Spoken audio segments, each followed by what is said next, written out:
everyone, this is Jen and I am BPD woman, and that right there was BPD woman's doggo, who is hopefully gonna sit and have her bone there. Today I want to do a short video to talk about what DBT is, what my experience has been with DBT. Does it help? Does it not help? In future videos, I plan to discuss the DBT skills in more depth. But first, before we delve right into everything, I just want to thank you for joining, for sharing, for liking. I've received a few comments from the last videos, and those have been really helpful, and I really like hearing what you have to say, so thank you so much. As you can see, I generally like to reply and respond.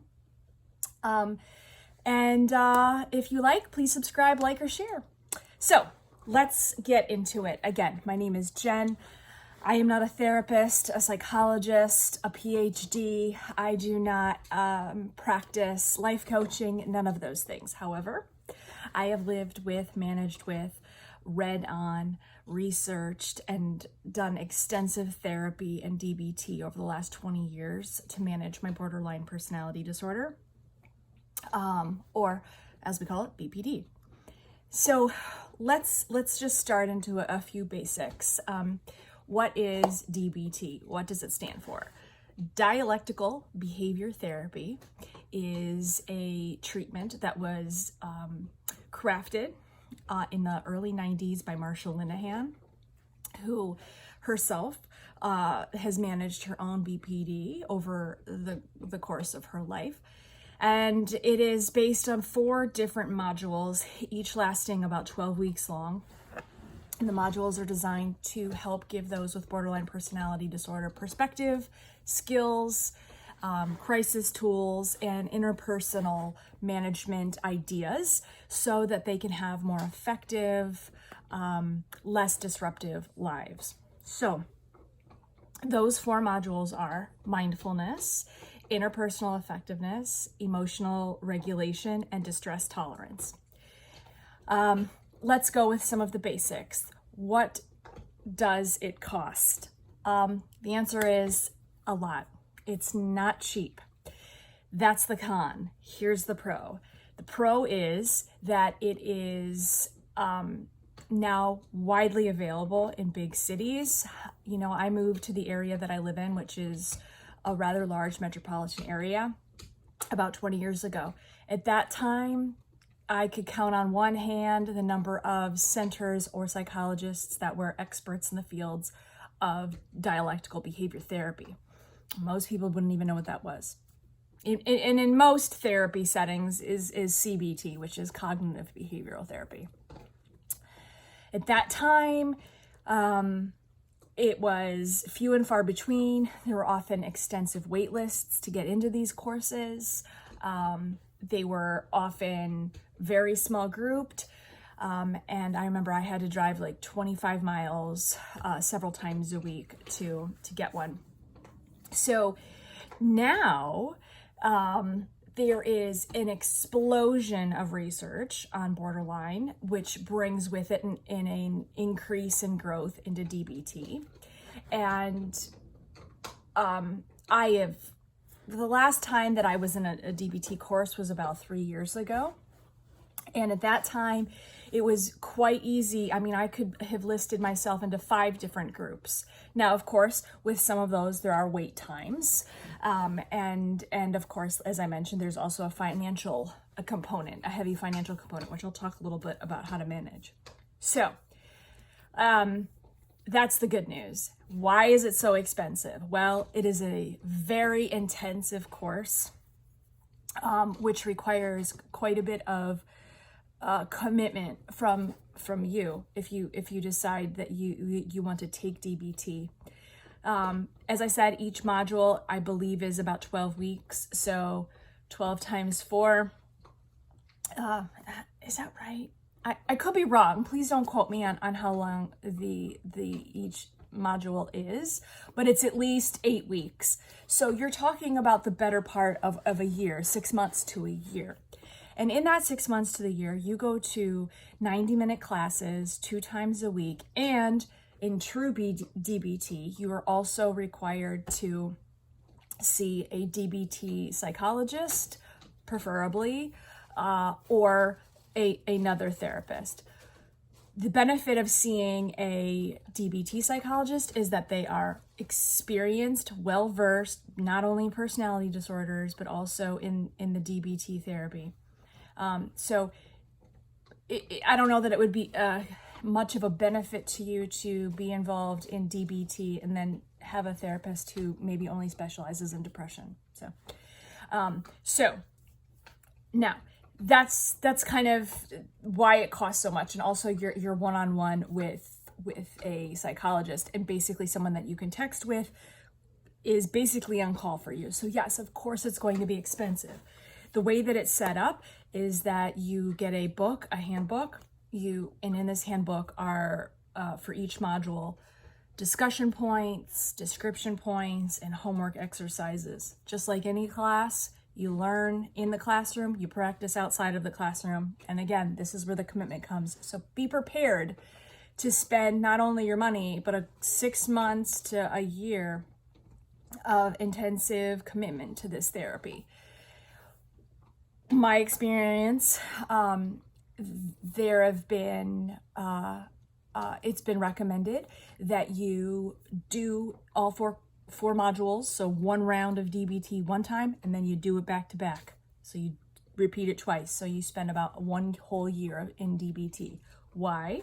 Well, that's because practice makes perfect, and you don't take violin classes for 6 months and stop, right? You wouldn't get very good, right? So you practice, you do it again. It kind of cements what you've learned. Over the years, I have done probably 3 true DBT courses, and in one of those courses I did one back to back. So you're talking about 2 years of my life I was in these courses. There are also other courses. Some psychologists and centers have made some of this condensed material, so you kind of get like a condensed, quick, rapid fire compact version of DBT, and they'll offer it all modules maybe like in an 8-week course, right? So it's a little bit more intensive, but it's 1/4, 1/5, 1/8 of the cost of true DBT. Now, of course, I'm not a trust fund baby. I don't have a ton of money, right? I've had to work hard. I've had friends help finance me sometimes for some of these courses. It's not an easy endeavor, financially speaking. Hopefully you have some financial support, or you can do a number of other things. Here's some things that have worked for me. One, in some instances, when some of these centers and doctors saw my commitment into wanting to get better, and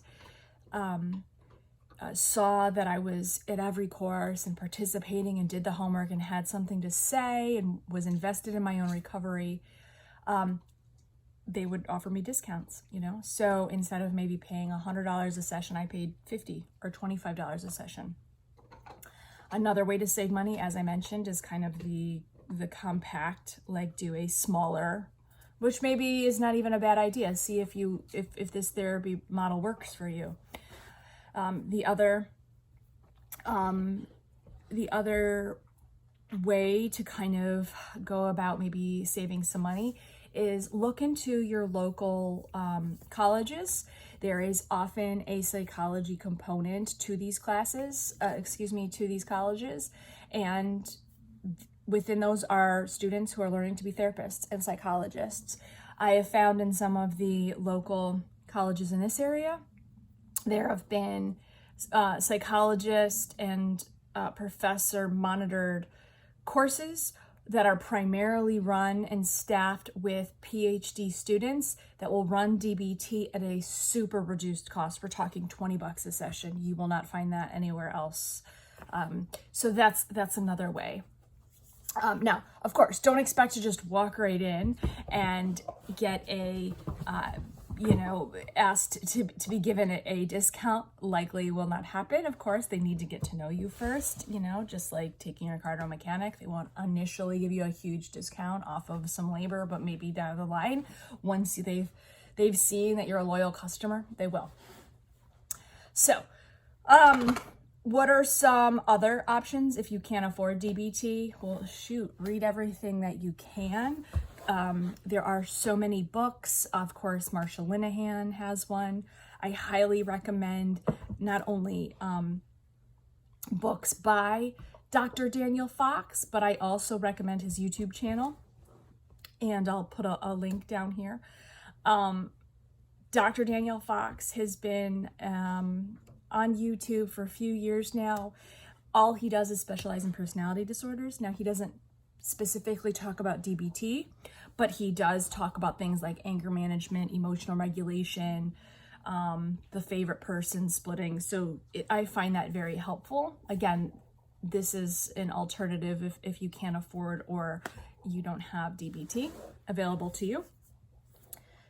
See if there's online forums, right? This is another way. See if there's online forums that you can join.